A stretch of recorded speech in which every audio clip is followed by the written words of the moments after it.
السلام علیکم، کیسے ہیں آپ سب؟ امید ہے آپ سب خیریت سے ہوں گے۔ تو ہم اپنی سبق کا آغاز کرتے ہیں الحمدللہ، جس سے کہ ہم اپنی 5 تختیاں مکمل کر چکے ہیں اور آج ہم اپنی چھٹی تختی کے آغاز پہ ہیں۔ تو ہم اپنی چھٹی تختی سٹارٹ کرتے ہیں۔ اعوذ باللہ من الشیطان الرجیم، بسم اللہ الرحمن الرحیم۔ تختی نمبر 6 ہدایات، یعنی کہ اس تختی میں ہمیں حرفوں کو جوڑنا ہے۔ جوڑ کر جو ایک کلمہ بنتا ہے، ایک جو لفظ بنتا ہے، ہمیں اسے ایک ایک حرف کو جوڑ کے پڑھنے کا کیا طریقہ ہے اور کس طریقے سے ایک حرف کو جوڑ کر ایک حرف سے دوسرے حرف کو جوڑ کر ہم اپنا ایک کلمہ کہہ لیں، یعنی کہ ایک پورا حرف جو ہے ہم کس طریقے سے حروفوں کو جوڑ کے پڑھتے ہیں، تو ہم اس تختی میں آپ کو یہ سکھائیں گے۔ تو ہم اپنی تختی شروع کرتے ہیں۔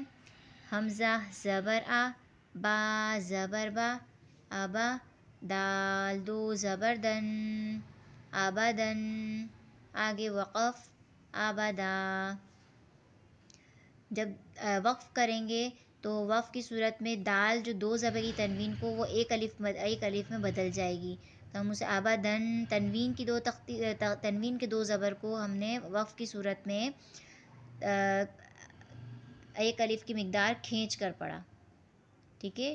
اسے ہم نے دال الف زبر دا کی صورت میں ہم نے اس کو وقف کر دیا۔ ابدن 2 زبر کی تنوین کو وقف کی صورت میں الف مدہ سے بدل کر پڑھیں گے، جیسے ابدن، آگے وقف، ابدا۔ حمزہ زبر آ، حا زبر حا، احا، دال 2 پیش دن، احدن، آگے وقف، احد۔ وقف کی صورت میں ہم نے دال کی جو 2 پیش کی تنوین تھی اس کو ہم نے وقف کی صورت میں اس کو ساکن کر دیا، تو ہم نے وصل میں پڑھا تھا احدن، اور وقف میں ہم اس کو پڑھیں گے احد۔ حمزہ زبر آ، خا زبر خا، اخا، زال زبر زا، اخذا، آگے وقف، اخذ۔ وقف کی صورت میں ہم نے زال کے اوپر جو زبر تھا اس کو ہم نے ساکن کر کے پڑھا، تو یہ ہو گیا اخذ۔ حمزہ زبر آ، ذال زیر ذی، اذی، نون زبر نا، اذینا، آگے وقف، اذن۔ حمزہ زبر آ، میم زبر ما، اما، را زبر را، امرا، آگے وقف، امر۔ حمزہ زبر آ، نون زبر نا، انا، آگے وقف، انا۔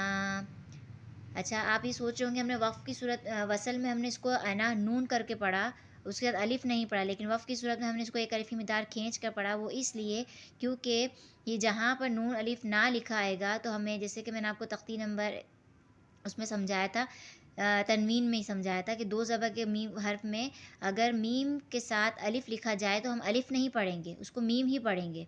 اسی طرح نون کے ساتھ الف لکھا گیا ہے تو ہم اسے نون ہی پڑھیں گے، اس کے ساتھ الف نہیں پڑھیں گے، لیکن وقف کی صورت میں یہ جو الف ہے نا اس کے اوپر ساکن آ جائے گا۔ ساکن والا تختی تو آگے آئے گی جو میں آپ کو اس میں سمجھاؤں گی، تو آپ کو اس میں زیادہ بہتر سمجھ آ جائے گا۔ تو میں آپ کو ابھی مختصر سا اس میں یہ سمجھاتی ہوں کہ نون اور نون کے ساتھ اگر جہاں پر بھی یہ الف لکھا جائے گا تو اسے ہمیں وصل میں تو ہم اسے نون پڑھیں گے، نون زبر نہ پڑھیں گے، جیسے حمزہ زبر آ، نون زبر نہ، لیکن وقف کی صورت میں اسے ہم ایک الف کی مقدار نون کو کھینچ کے پڑھیں گے، جیسے انا، آگے وقف، انا۔ امید ہے آپ کو میری یہ ویڈیو پسند آئی ہوگی، تو پلیز مزید اس تختی کو آگے سیکھنے کے لیے میرے چینل کو لائک کریں، شیئر کریں اور سبسکرائب کریں۔ اللہ حافظ۔